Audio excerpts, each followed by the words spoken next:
So when we talk about emerging leagues reshaping women's basketball, Athletes Unlimited is the one model that actually delivered on the promise. Players first, innovation second, and profits third. In a landscape where most leagues start with ownership and work backward, AU built a system around athlete autonomy from day one. Hi, I'm Lorraine, your favorite lawyer. This is episode 2 of my Emerging League mini-series on the leagues directly or indirectly reshaping the WNBA ecosystem. Today, we're talking about Athletes Unlimited, the experiment that works. Athletes Unlimited is a network of women's pro leagues operating as a public benefit corporation, which means that athlete empowerment is a legal obligation, not a marketing pitch. No team owners, no franchise politics. Decisions, rules, scoring, competition format are made with athletes. Each sport has a player executive committee. AU guarantees athlete seats on its board, and the PEC is a group of athletes elected to represent the league, shape rules, and make operational decisions alongside leadership, giving players real authority and not symbolic input. Behind the scenes, AU's mission equity financing model caps investor returns and redirects surplus back to athletes through a 20-year profit participation plan. And AU isn't guessing about the market. They know that women drive 85 to 90% of consumer spending. AU is building in the part of the market that everyone has undervalued.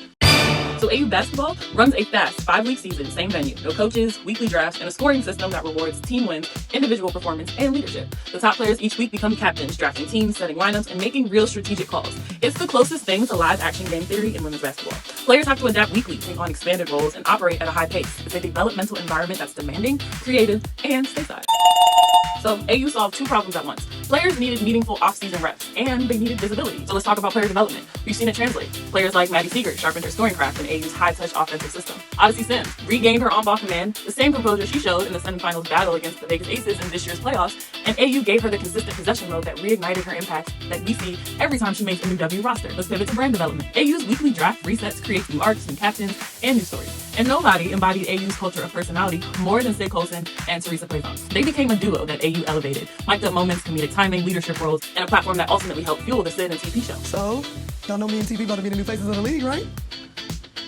AU didn't make them stars, it gave them a space to build a brand as a unit. AU athletes earn about $20,000 for a 5-week season through base pay and bonuses, with long-tail payouts through the profit participation plan I mentioned earlier. You add on childcare support, pregnancy protections, full performance services, meals, and housing.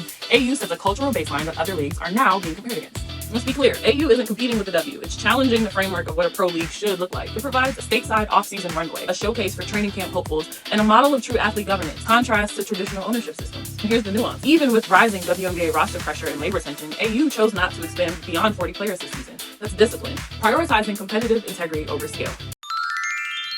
Athletes Unlimited may be an off-season league, but its impact is year-round. It's proof that when athletes aren't just participants, they're partners, the model works. And for the deeper layer, the player stories and the business singles, why AU elevates careers. And I'm breaking that down in my Quick 5, which is coming very soon. See you there.